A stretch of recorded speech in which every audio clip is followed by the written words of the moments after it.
Welcome to Cordant's market update for the third quarter of 2022.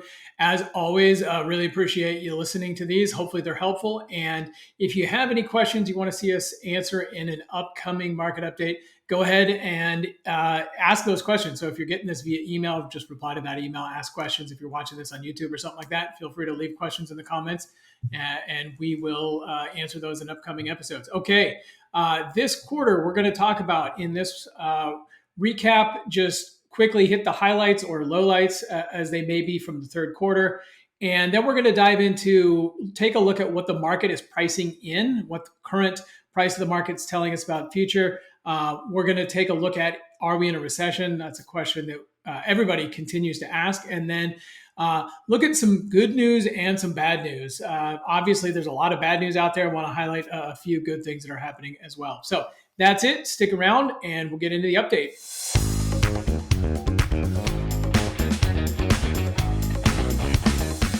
Okay, first off, as you probably know, markets are down just a little bit over 25% through the end of the third quarter.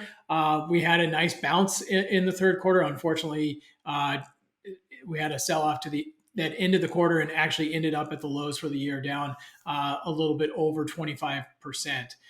Couple pieces of context here. So one, just over the last 5 years and 10 years, market returns have been pretty strong. So if you just zoom out a little bit here in the US anyway, over the last 5 years, the market's been up almost 10%, the stock market. And if you zoom out to 10 years, almost 12%, pretty great run over the last 10 years. So a little bit of perspective. The other thing that I would urge you to consider is when market prices historically have fallen by 25%, over the next 1 year, markets are up about 22% on average. Over 3 years, they tend to be up about 37%.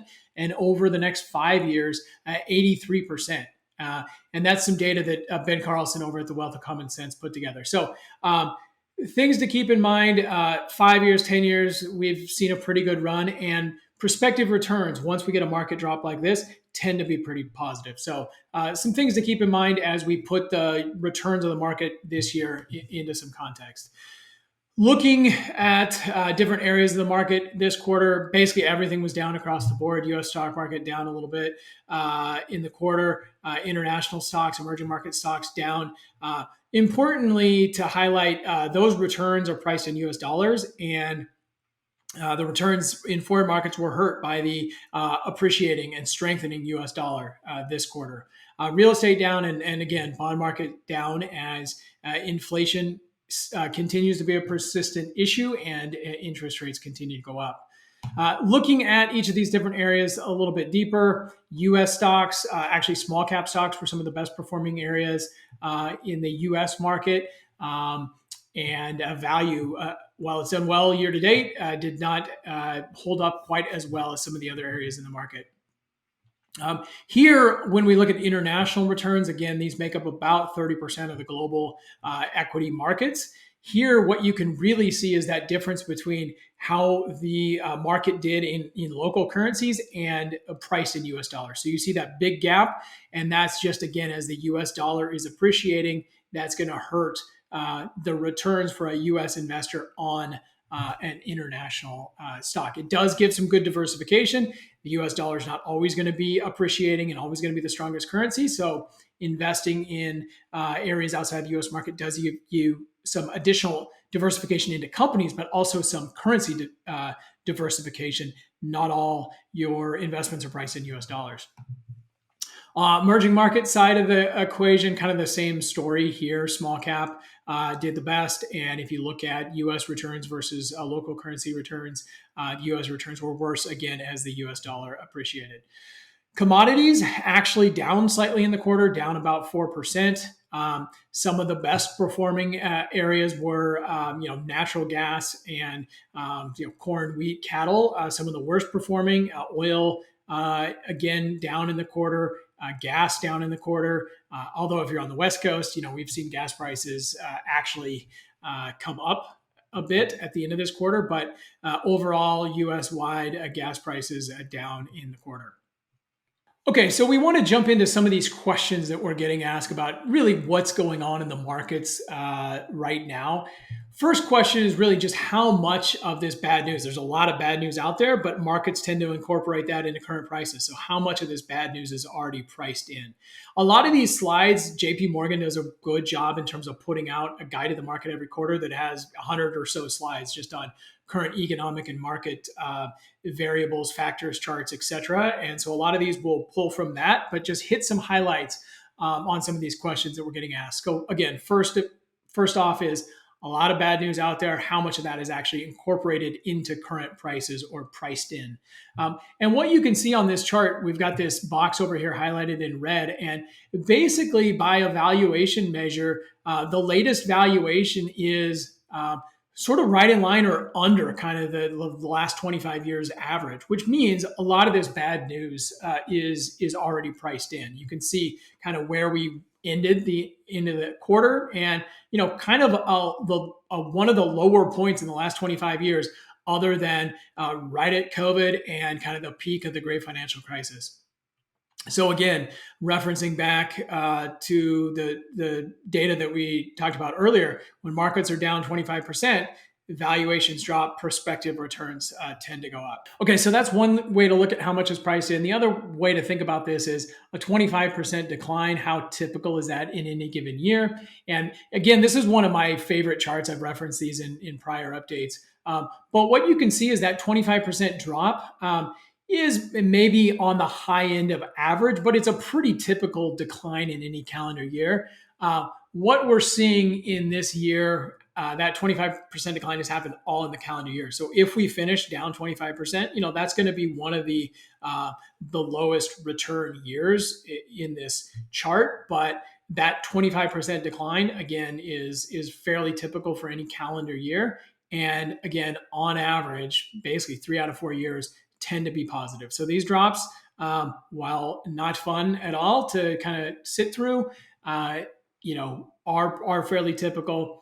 And again, basically 75% of the years are positive. So nobody knows, as we're going to kind of see in some of this data, or if you read commentators out there, nobody really knows when this inflationary environment, the Fed raising rates, the stock market, like when that turns. But what we do know is, markets, the economy, business, the capital structure has always kind of bounced back, and that our job at some point, the market's going to bounce back. Our job is to be there and get those higher prospective returns in the future when they do show up. So the next question that a lot of people are asking are we in a recession? And really, I think what's driving the stock market is inflation and the Fed raising interest rates. If you look at pure economic data, there has been some slowing as the Fed has ratcheted up interest rates, but 5 of the 6 key variables that the recession dating committee looks at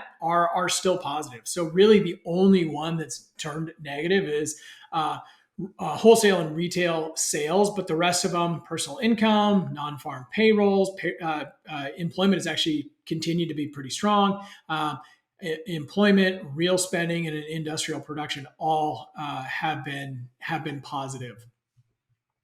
The other thing that I would encourage you to remember, keep in mind as we think about are we in a recession or not, is markets tend to lead the economy. So even if we are in a recession, say in 3 months from now, the National Bureau of Economic Research comes out and says, yeah, we are in a recession, the market drop could well be in the past at that point. And that's really how it's worked in the last 2 recessions. So the Great Recession was 2007 to 2009, to June of 2009. It actually wasn't officially announced. So it started in December of 2007. It wasn't officially announced until a year later that recession had started. And then it wasn't officially announced to have been ended until late 2010. If you just take the date that the recession was announced to start and announced to end, the markets were actually up 40% over that period. You can do the same thing with COVID, a much shorter recession. But again, from the date that the recession was officially declared to have started and officially declared to be done, markets were up, again, 37%, almost 40% over that period. So markets lead the economy. You can't time it based on recession or certainly the announced dates of recession. So the other question that we get a lot of is, if we are in a recession and with a bear market, like how long do these things typically last? So I thought it would be interesting to look at some data here. And what you can see, the chart on the left here, is the typical recession lasts about 14 months. So this year, if you assume maybe that the recession started in January, we're now 9+ months into that. So well on the half or past the halfway point. If we do have a typical recession, a lot of people are thinking if we do tip into recession, maybe it's going to be a shorter, more shallow type recession. Um, on the bear market front, average bear market lasts about 20 months. So, maybe if we get an average bear market, we're halfway through it, which again is not, I would say, not super comforting. But if you do look back at kind of excluding the Great Depression period, which a lot of obviously a really hard period to go through. A lot of these recessions or bear markets over this period have been a little bit shorter. So 6 months, 7 months, 3 months, 1 month on the COVID front, and we're about 8 months into it this year, 8, 9 months. And so two things that I would encourage you to keep in mind. Again, these bear markets can be shorter and nobody knows exactly when it's going to turn. Prospective returns, when it does turn, tend to be pretty strong. And so again, our job is to be there when the bounce back happens, when that shows up. Now, we talked a little bit at the beginning about good news, bad news. So, one of the continued bad news that comes out in the data that's coming out is around inflation. It's pretty persistent. Obviously, initially, there was a lot of talk about it being transitory, not being long lasting, and it continues to be a battle. And the Federal Reserve is continuing to raise interest rates, which is kind of weighing on the economy and the market. And one thing that I'll point out, and I guess kind of the battle that has to be fought here, is it's not just a US issue. Uh, Domestic markets tend to have a little bit higher inflation rate than emerging markets, but we're still looking at plus 7% across the globe, 8% domestic, 5% emerging markets. If you just go country by country, US, Canada, Japan, the UK, Euro area in general, or Germany, France, Italy, like the specific countries, high inflation essentially across the board. So work to be done. Hopefully, we've seen a little bit of a in moderation, or at least inflation is not accelerating, and we've seen some of these effects of higher interest rates start to trickle through, particularly in the real estate market and things like that. So hopefully, we get some good news soon on the inflation front. I would optimistically look for that in the fourth quarter or around the beginning of the year. Hopefully, we start to see those inflation numbers come back down. So, just a couple quick things here to wrap up. The good news, bad news on the bond front is basically bad news is returns have been down this year. Bonds move inverse to interest rates. So, as interest rates go up, the price of your bonds go down. That's the bad news. The good news is prospective returns going forward as interest rates go up are increasing. So if you are somebody, and most of our clients are going to be people that hold bonds, they're going to hold them for a longer period of time, your future returns are higher.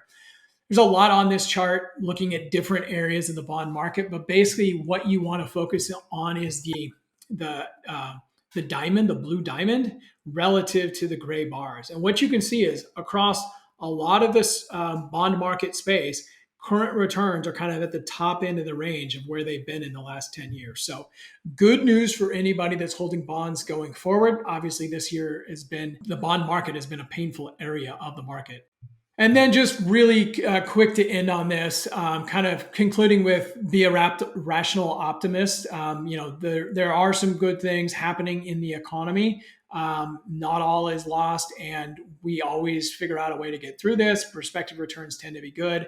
And basically, what this chart is saying is, 1 year, a lot can happen in the stock market. Kind of the best 1 year, 47%, the worst 1 year, 39%, going back to 1950. even for a blended 50-50 portfolio, 33% to 15%, a big spread. But as you go out further, as you extend this time horizon, just like we looked back at the last 5 or 10 years, if you run that forward to the next 5 or 10 years, things tend to look better. So 5 years, 10 years, 20 years, you barely see any negative for stocks or bonds, even over 5 years. For that blended portfolio, we haven't had a 5 year period that's had a negative return on that portfolio.